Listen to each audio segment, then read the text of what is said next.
Okay, I think we're here. Hi, this is Alan Gilman, and I want to welcome you all to this week's edition of TorahBytes Live. We're going to be talking about the difficult subject of people displacement. And so if this is your first time here, I first introduce myself. So I'm Alan Gilman, and I'm a Bible teacher. And for almost 20 years, I've been writing a blog. Before there were blogs, I started before blogs came into being. I started a site called TorahBytes at torahbytes.org. And what I do is I look at the weekly reading from the books of Moses, as has been done in the synagogues for many, many years.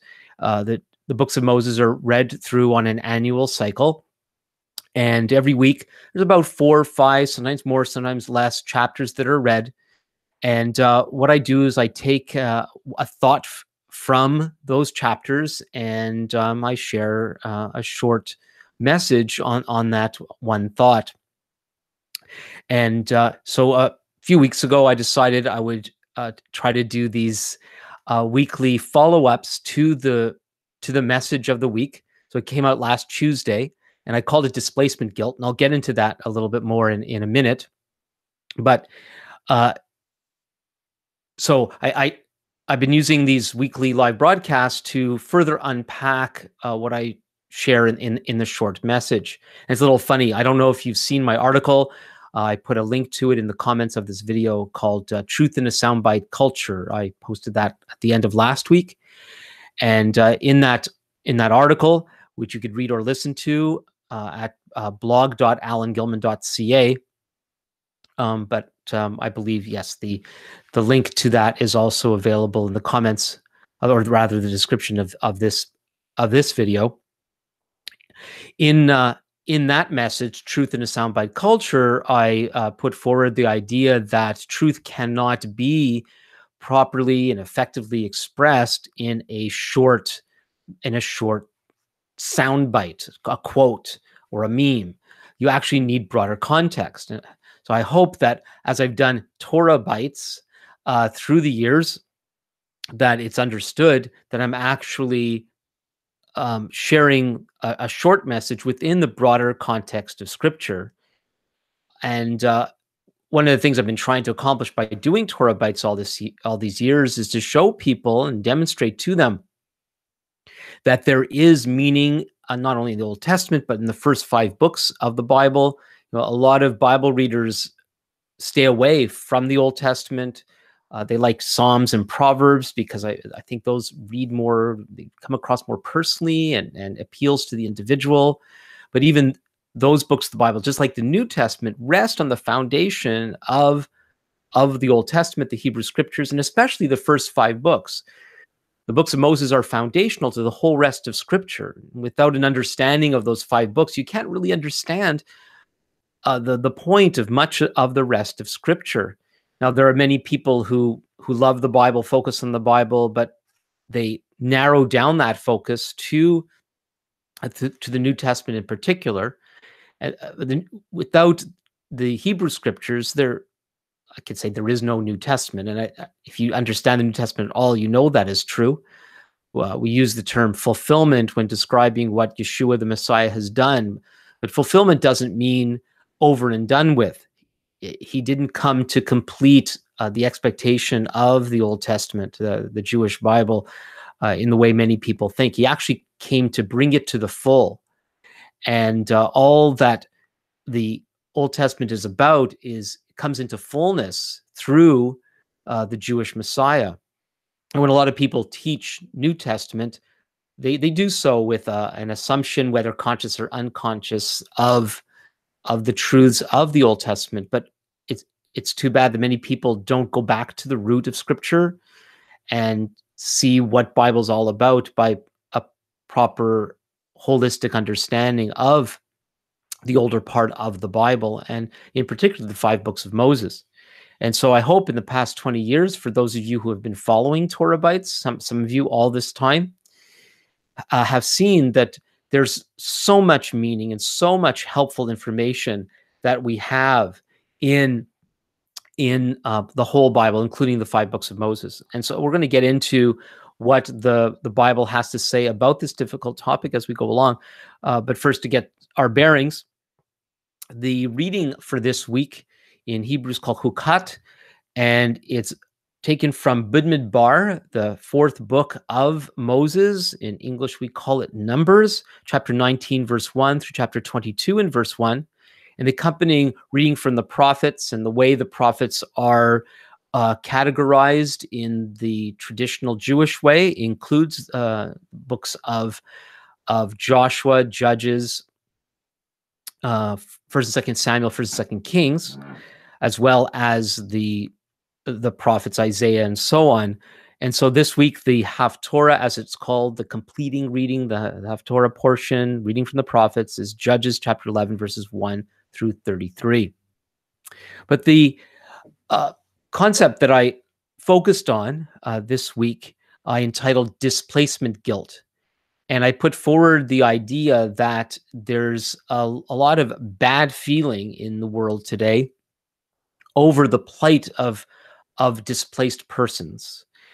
And over the past little while, we've been shocked and saddened and grieved over one of those displacement people's stories, and that's been the plight of people trying to get into the United States legally in the sense that some of these people are asylum seekers. They come to the American border seeking asylum, claiming, maybe rightly so, of course, that they're facing great mortal danger in their own countries, and they're coming. And if they are families, and I don't want to get too much into the details of that, but in many cases, both in terms of asylum seekers and other people that are seeking to cross the U.S. border, in many cases, children have been separated from their parents. And we've seen these awful pictures of children in cage-like facilities. And we are right to feel distress over that. But that story is actually a small aspect of the much bigger story of the displacement of peoples. Currently, according to a UN agency, there's over 68 million people who they consider to be displaced peoples. Currently, there are over 16 million new displaced persons from 2017 alone. That's a lot of people. Now, the thing is, one of the things about our soundbite culture is someone could put up a headline about 16.5 million new displaced persons in 2017. And one of the references that I saw, that's a person every 2 seconds. And it's very shocking. It's very disturbing. But actually, each and every one of those 16 million people have a particular story.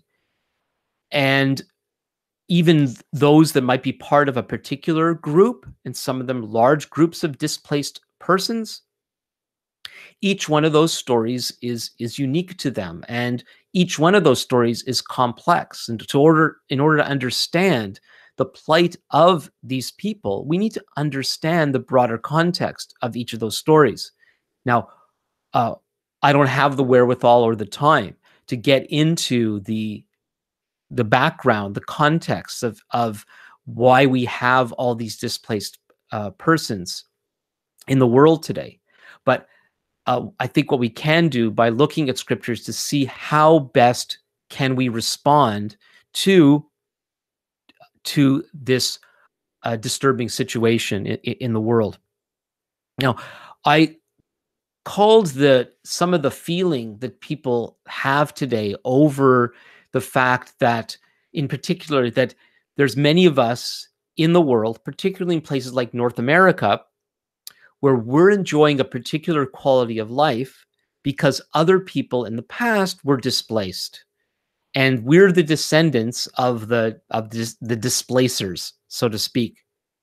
And it seems to me that many of us, when we realize that we are benefiting because other people have been displaced, it causes us a bad feeling.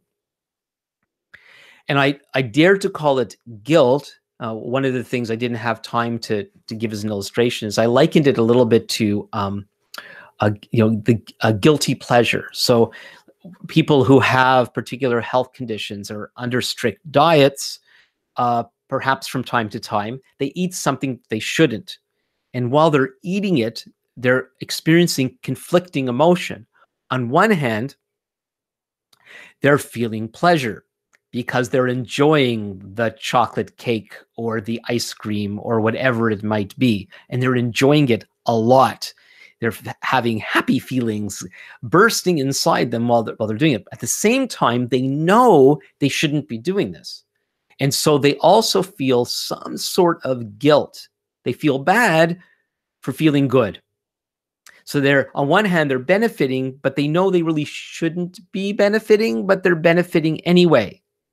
And interestingly, the bad feeling they have because they know they shouldn't be doing it, it affects their experience of pleasure. And it's interesting, it's not enough to stop them from doing it, of course, in the time. And often it doesn't stop them from doing it in the future. But there's some interesting psychological thing, and I have to be careful not to go beyond the bounds of my own understanding on such things. So I'm offering this to you.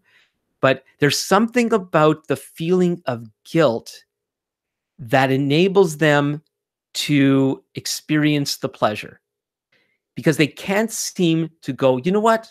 I shouldn't eat this. I'm going to eat anyway and just enjoy the moment. End of story. No. They retain the guilt. One of the reasons, the motivations of retaining the guilt is that they can continue to experience the pleasure. And they justify the doing it because at least they're experiencing the discomfort of the guilt at the same time as experiencing the pleasure.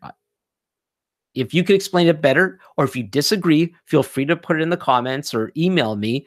I think there's something about that's going on here, and it's important because I think it reflects what's going on with some of the discomfort that people feel in North America today. I remember last year, sometimes our family and members of our family will go down to the Canada Day festivities at Parliament Hill. I live in Ottawa. We live about, when there's no traffic, it's about a half hour from our house down to where our legislature is. We've been living in Ottawa now for many years, and we've gone down many times. There's a morning at Parliament Hill. There's a big event in the morning, and then there's one in the evening. We've often gone down in the morning. Some of our kids have gone down in the evening. So this particular year, I think some of our kids might have gone down. There was the risk of rain and all the rest. We stayed home. We watched it on television. And I caught the part where the Governor General, and Canada and the US are different in many ways. I think we could say that we probably have more in common than our differences, but we do have some significant differences.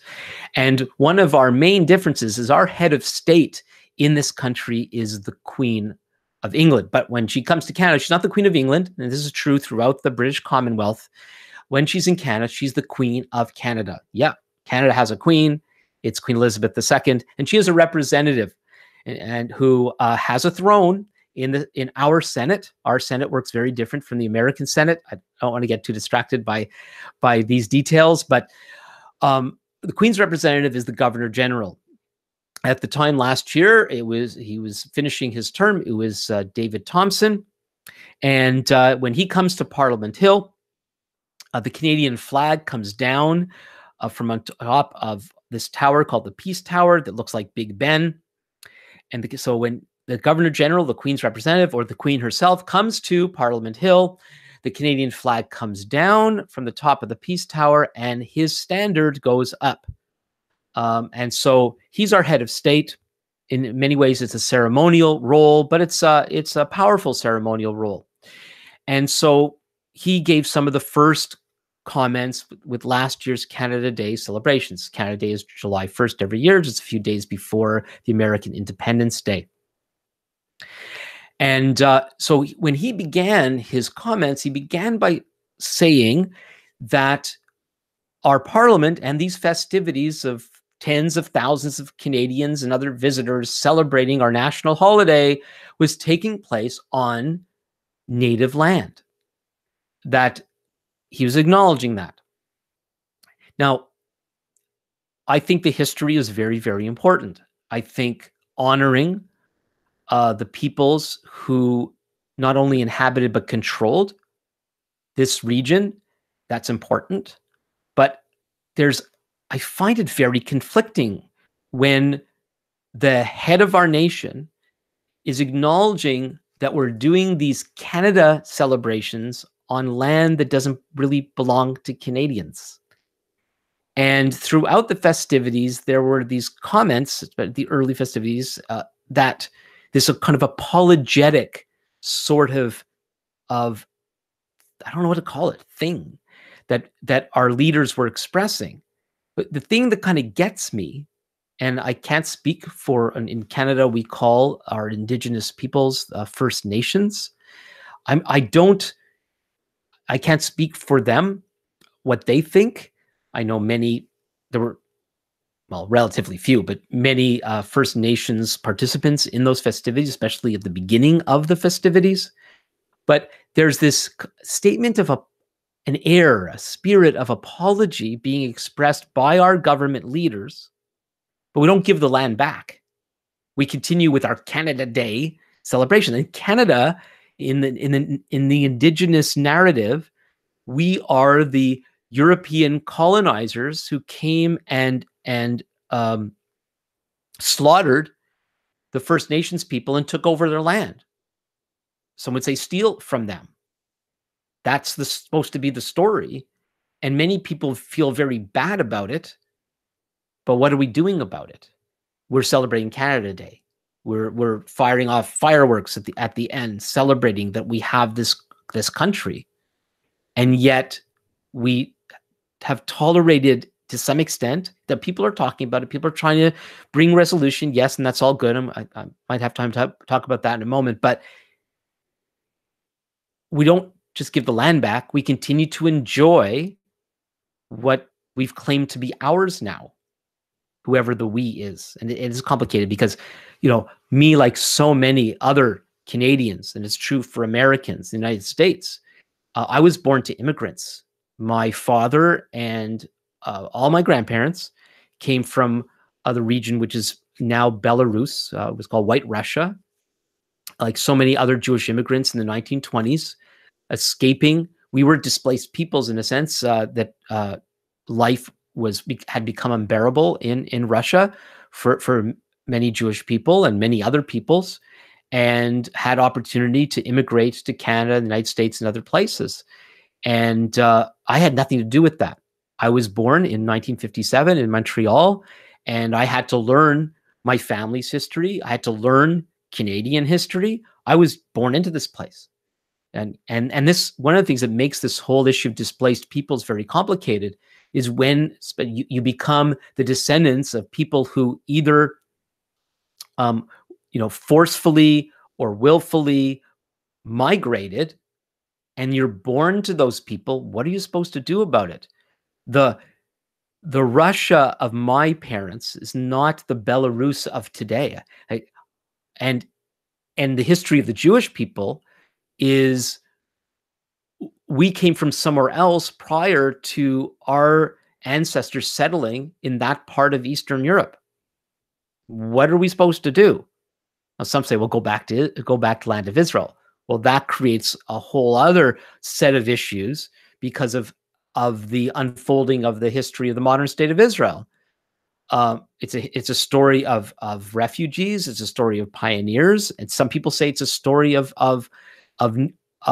modern colonialists. And how do you deal with the fact that people have moved from place to place, either forcibly or willingly, and have in some way taken over the land of others, and then they have children, and their children have children. Then we find ourselves in a place like this. Well, what are you supposed to do? And I believe one of the reasons for the negative feelings is we don't know what to do. We don't know what to do about it. And so back to my illustration of a guilty pleasure. So we have this And the better term, instead of guilt, as I've thought about it some more, is likely angst. And angst, according to, do I have it here? Yes. According to the Oxford Dictionary Online, angst is a feeling of deep anxiety or dread, typically an unfocused one about the human condition or the state of the world in general. And so, so you could have anxiety over something. You might have a feeling of dread over something, or guilt over something, or some other negative emotion, an unsettledness. And often it's focused. You know what it is that you're bothered by. You know what you're reacting to. But this word angst is an attempt to describe something that's unfocused. It's this general state of anxiety, unsettledness, uneasiness. You don't really know why. And possibly because, one, it's hard to really put your finger on what it is. And you can't put your finger on what it is because it's so complicated. On top of that, there's a sense of you can't do anything about it. And so it just is. And so I think that's how I feel. Those of you who know this part of the world, it can get so humid in the summer and you can't do anything about it. Yeah, air conditioning. But you go outside, you can taste, you can feel the air, and it just feels blachy, for lack of a better term. You can't do anything about it. It's in the air. Not much you can do. You just endure it until it finally passes. But there are times it doesn't pass. It just goes on and on and on. And it's for many people, that's the state of the world today. This blachy feeling, ughy feeling, whatever you want to call it. This feels gross. And it's the state of the world. And yet, for many of us, we're driving in our cars, we're going on vacation, we're enjoying our drinks, we're sipping our coffee, and we like this world that our forebears provided for us. And yet we feel that they did it in an underhanded, devious, evil way, and yet we're enjoying it all at the same time. What do you do about that? And so some people, they just get angry. Now, I actually understand that. I understand the feeling of anger. I heard a counselor, a therapist, comment on the emotion of anger, and I have a good friend, another a psychologist who I've known for many, many years, a good friend of mine, has written a book, small book, on anger as the most misunderstood emotion. And anger is that thing that we feel when we know something's not right. It's just not right, and it needs to change. Now, some of what we call anger is maybe better termed frustration. It's related to this angst thing. It's something's not right. We got to do something about it, but we don't know what to do. Or we feel we can't do anything about it, so we get frustrated. But the anger itself, this thing called anger, is actually a good thing. Because anger is that thing that kind of pokes us, this little pinprick. It pokes us, come on, do something about it. I'm so grateful. Several of my adult children have been involved in very important social justice issues, real ones with regard to abortion, with pornography, human sex trafficking. These are some very difficult, terrible issues in the world today. And they've been angry enough to do something about it. But when we feel that we can't, or we have trouble understanding it, so we don't even know how to get started, all we have is we know something's not right. We begin to feel this angst. We feel angry, angst, A-N-G-S-T. It's related to anger, anxiety. These are all related terms. We feel this sense of uncomfortability, and something's got to change. But we feel that we don't know what it is exactly, or if we think we know what it is, we don't know what to do about it. We feel so helpless, and then the anger begins to become rage.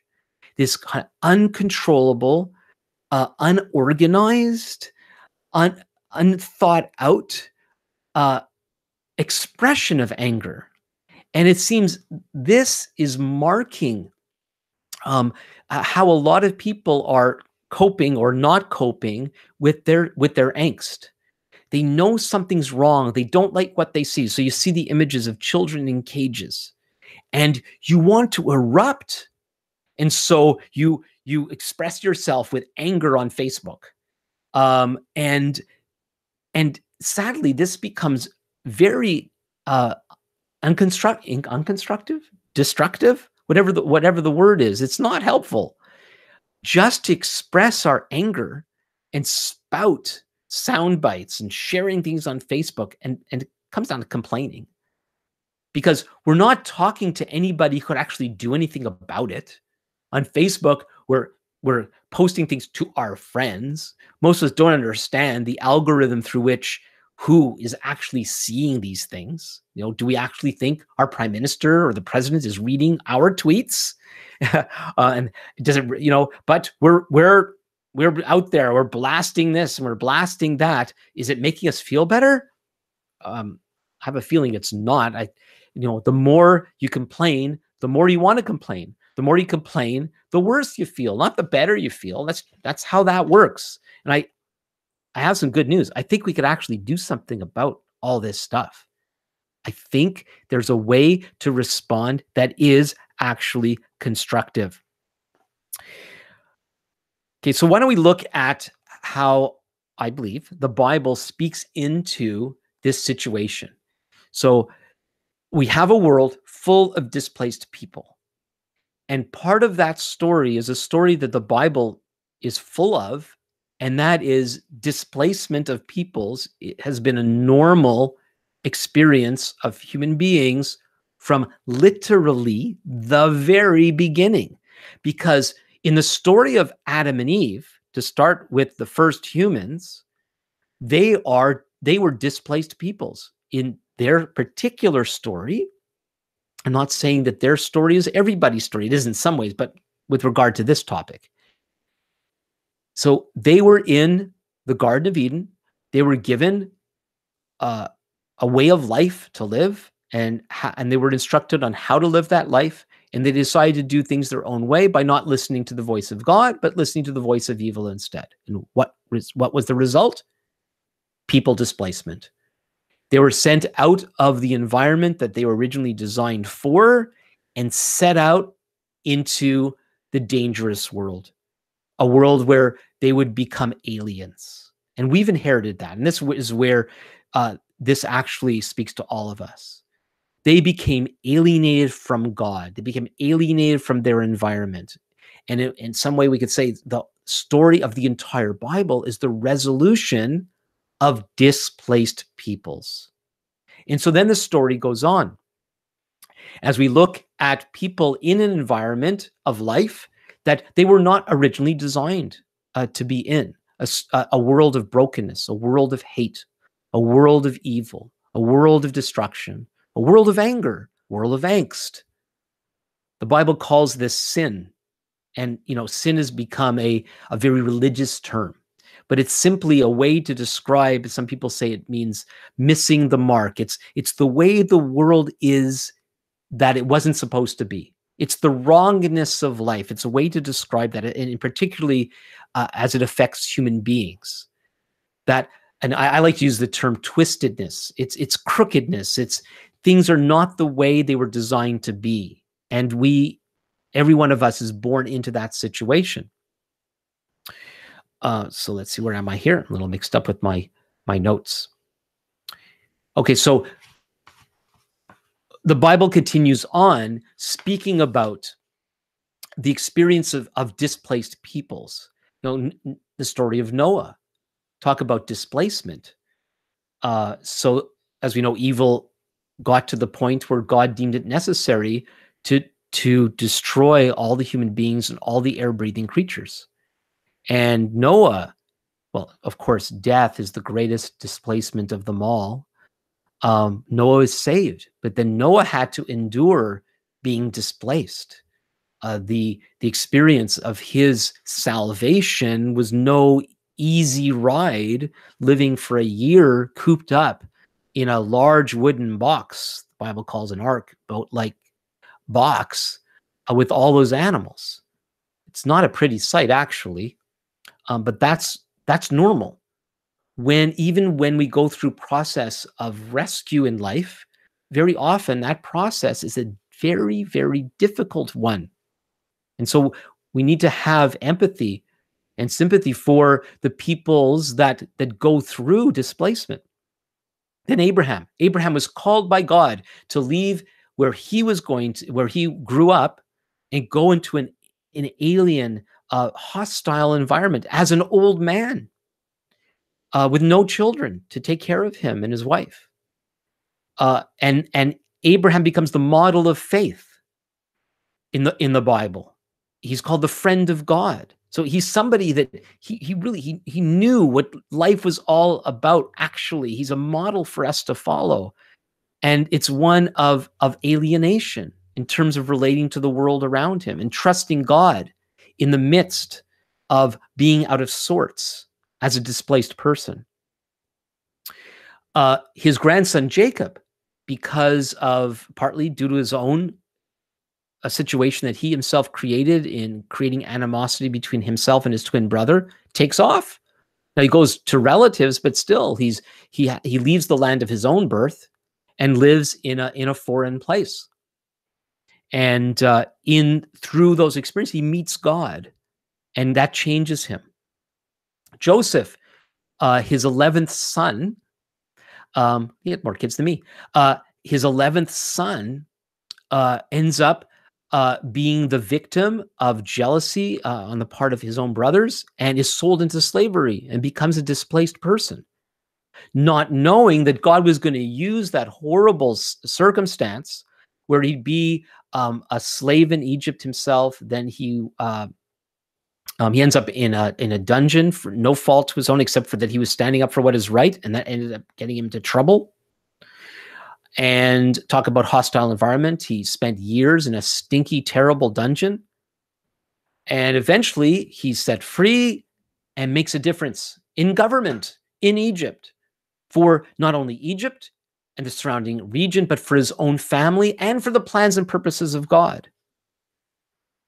Israel as a nation, eventually, it's settling in Egypt, becomes a nation about 2 million people, but they're oppressed by Pharaoh, become a whole nation of slaves. They weren't meant to remain in the land of Egypt. Maybe they had gotten comfortable there, but it wasn't comfortable any longer.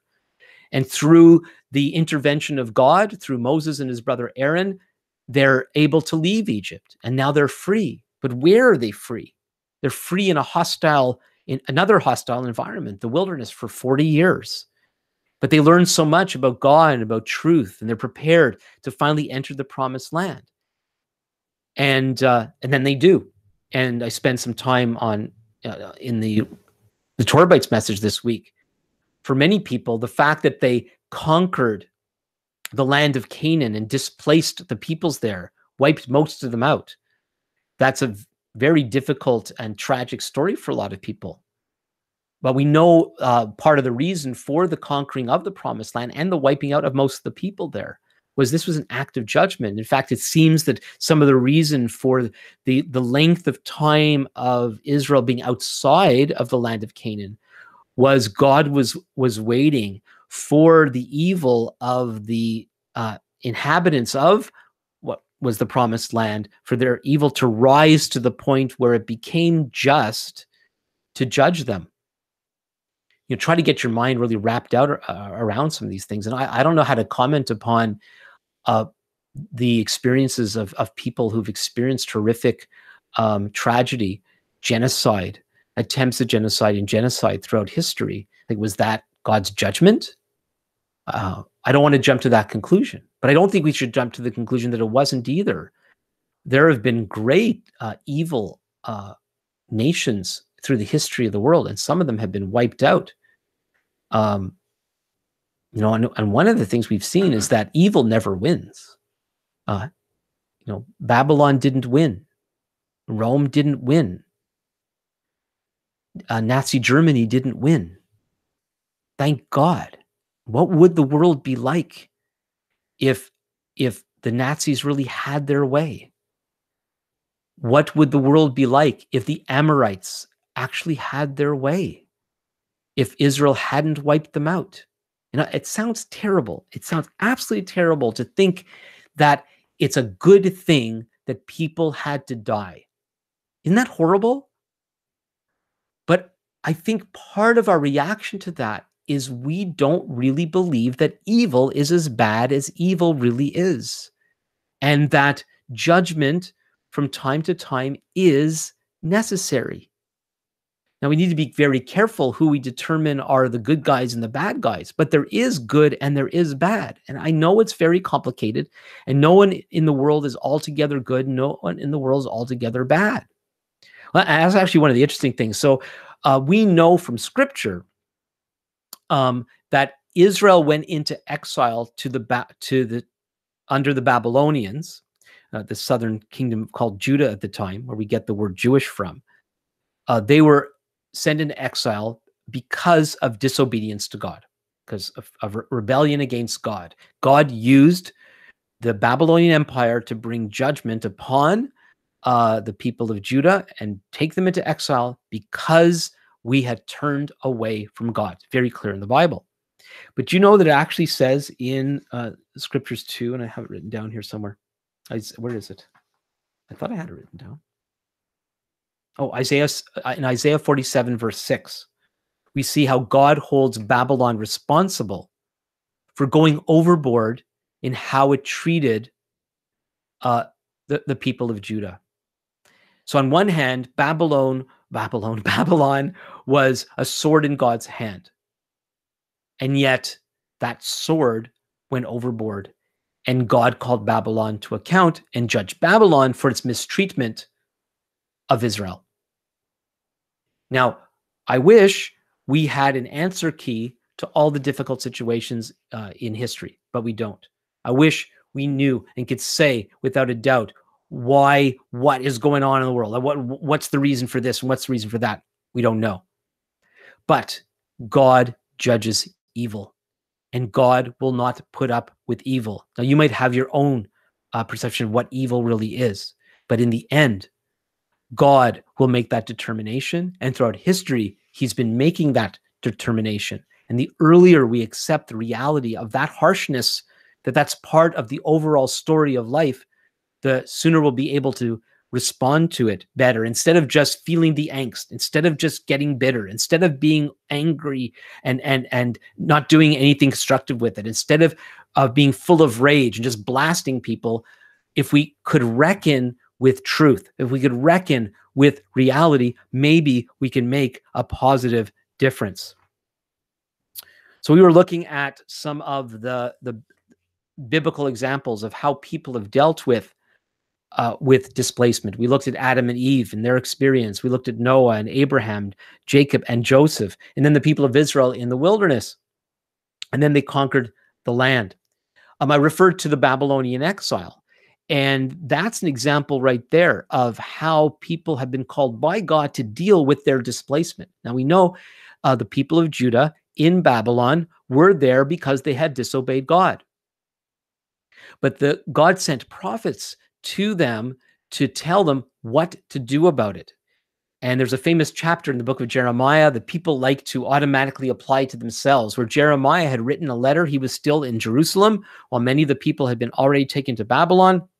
And he wrote a letter to the exiles, Jeremiah chapter 29, where he encourages, or God through him encourages the people to make the best of it, to build houses, to get married, to have children, get on with life, instead of being bitter over their plight in a foreign land because of the wrong that they and their forefathers had done. Instead of simply complaining, they were called to live constructive, productive lives in that foreign land. In spite of their difficulties, they were called to make a positive difference.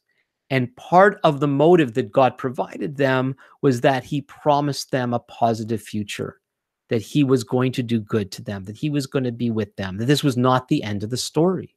And if you're alive today, whatever your plight is, it's not the end of the story. You don't know what the end of the story is.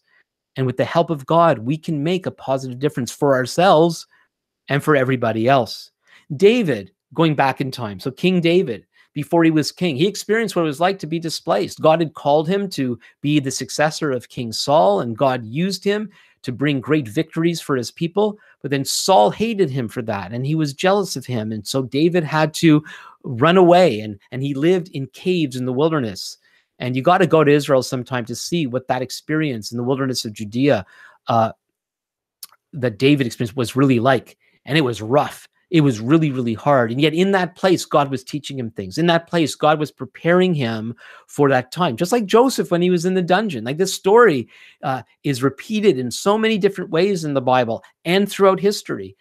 For the people that are not wasting their time complaining and griping and just being full of rage, people that are looking to God to learn the lessons they need to learn in the midst of their hardships, they're the ones that make the most positive difference over time. And that's David's story. And let's go back to the Babylonian exile, to Daniel. A lot of people don't realize. So in Jewish tradition, the book of Daniel is not generally read. In Christian tradition, it's often given to, kept for Sunday school stories because there's some great stories in the book of Daniel. There are a lot of Christians that like to delve into the book of Daniel and try to decode the mysteries therein. And there are mysterious stories in the book of Daniel. But we often miss how God used Daniel. So Daniel and his friends were quite young when they were taken into captivity to the capital city of Babylon. And they were chosen by the Babylonians to serve government. And I won't go into all those details, but they did really well, struggling with the ambiguity of being faithful Jewish believers in the true God in that very foreign pagan environment. But they did it, and they did it well, and especially Daniel, of the four of them. And it's very possible that that much of the world that came after them was greatly influenced by their faithful serving of God in Babylon. So you know the story of the Magi, or the wise men that came from the east. People know it from the Christmas story, but in the book of Matthew, the most Jewish of the Gospels, we have these people from a pagan land, probably Persia, which followed the Babylonian Empire. These are probably Persian scholars who knew about the prophecies about the Messiah in the Hebrew Bible, the Old Testament. And they knew that there was coming a very special king. And how did they know that? Could have been from Daniel. Daniel sowed seeds in that very foreign environment. He was a displaced person. And yet in his service of God, he had a huge impact and made a big difference, not only in that region, but for the entire world, by living a faithful life in the midst of a very difficult situation. And so what we see in the scriptures is when you are willing to cope with your situation as a faithful follower of the true God, the God of the Bible, you could make a huge difference. Instead of complaining, instead of just posting negative things on Facebook, what's that supposed to accomplish? We could do something positive, actually do something positive about it. And that includes, of course, when we look at some of the things that might bother us today, write your political representative, make phone calls, arrange meetings. I have a friend that visited Ottawa recently from another part of Canada, pretty far away from the nation's capital. And she made appointments to see her member of parliament. Most people don't do that. They don't take the time to actually sit face to face with their representative or make the phone call. You probably didn't even know that you could arrange for a phone appointment. Do it. If you have something that you want to say something, but make it constructive. And part of that is maybe learn about the issues before you begin to express an opinion. And that was part of the point of my article, Truth in a Soundbite Culture. Most of us don't even know the details of the actual situations that we're making comments upon. We post these things in that article, this Truth of Soundbite Culture. I talked about a Facebook post that showed a sign of an organization, religious organization, And it was awful. It was terrible, but it fit the narrative, what a lot of people think about this kind of religious organization. Turns out it was completely fake. And then this week, somebody posted something about, here it is, Donald Trump. And it looked like an authentic quote. The way it was fabricated, it looked real. And while even to me, and when I say even to me, I'm not a Trump supporter. I'm a truth supporter. If the president of the United States says something that's wrong, I want to say it's wrong. If he says something that's correct, I want to say that's correct. I don't understand why our pursuit of truth has to be tainted by loyalties to a person, or you have to be against this and you have to be for that. It actually makes no sense to me whatsoever if our goal is to discover what truth really is. And so there was this anti-Trump thing that fit into the narrative of what many people think about him. And I thought, in this case, I don't have time to look up every single thing that's posted, but this kind of caught my attention, just like this other thing did. And it didn't take long. Went to Snopes.com. I don't even think I didn't go there. I went to Google and I Googled this thing, and there it was. It was a fabrication. And in both cases, I notified the original poster, and they both responded well to my input as I showed the evidence that what they were posting was not true. In order to find what's true about what's going on, you have to dig deeper than simply reading headlines or even articles. Some articles can sound very convincing, but are we fact checking? I know it's a lot of work. But if you're not willing to do the work, then maybe you should keep your mouth shut. Simple. If you don't know what you're talking about, now, of course, you might think you know what you're talking about, but do you? Have you done the research? Well, I know somebody. That helps. Maybe you know somebody who knows something, but do they? Do they? And, so many people are so upset about what's going on. They're so angry over these images of these children in cages. And like you or other people, it's something, the impression of that is something to get angry about. But, we get all upset at Trump or other government leaders and the Republicans or the whatever, or whoever. Are you taking care of the business that you're responsible for? It's difficult to do the right thing. It's difficult to pinpoint what needs to be done.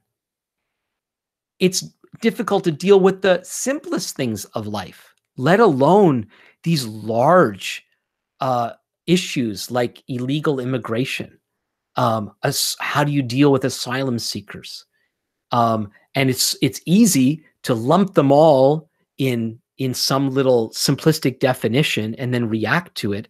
Another thing, to actually get into the details of these things and come up with constructive solutions to deal with them. It's really, really difficult. That's one of the reasons why I try to be so careful about criticizing our government leaders. Until you've actually had that level of responsibility and in the public eye. Most people aren't in the public eye. They don't know what it's like to be scrutinized by everybody all the time. I don't know how these people sleep at night. The ones like, whether they're good guys or bad guys, the things that are said about them. And, somebody looks at me the wrong way and it devastates me. What would it be like to be a public figure that's constantly under scrutiny like that? Never mind having to fulfill their obligations and responsibilities. It's really, really difficult. That's no excuse. They should be doing the right thing. They were chosen for these great responsibilities. But before we criticize them, are we taking care of our own business? Are we successfully dealing with our own issues?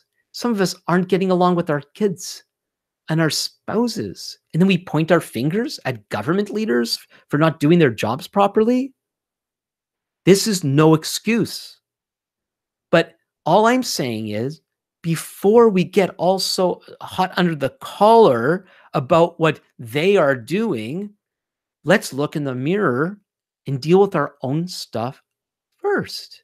And then begin to take steps that might make a positive difference. And I'm not saying our lives have to be 100% perfect before we could say anything about anybody else, we would be waiting forever, because we've all got this problem that we have trouble living life. But at least the significant issues in our lives that we've been neglecting, where we've been really blowing it, where we're really causing trouble for other people, maybe we could start doing something about those things before we go on to the next thing. And then let's say we are getting our own personal act together a little better than we have been, then maybe we could proceed to something just a little bit beyond ourselves, in our neighborhoods, in the companies we're working with, in our friendships, before we get to that place where we're dealing with these bigger issues. So if you have time after you've dealt with all those other things that are closer to home, God bless you. And may he give you the ability to do what needs to be done, to say what needs to be said. And we should get involved. We have the wonderful privilege of living in a democratic society still that's fairly free still. And as I mentioned, you can call your representatives. You could run for office, or you can get involved in local politics. You can actually do things to make a positive difference. But in closing, I'm talking about displaced peoples. And I mentioned at the beginning that the whole history of human beings, according to the Bible, begins with displacement, when Adam and Eve were forced to leave the Garden of Eden. And the very first displacement was actually a displacement with God, alienation from God. And that's the displacement that every human being born into this world, whatever our social situation might be, whatever country we're living in, whatever our social standing, our economic situation, we are all displaced peoples. And it's that. If we could see that resolved, if we could resolve our alienation with God, then we have taken the first step to be able to address these other displacement issues. I've mentioned the horrible pictures of the children in cage-like facilities. Well, that's actually an illustration of all of us.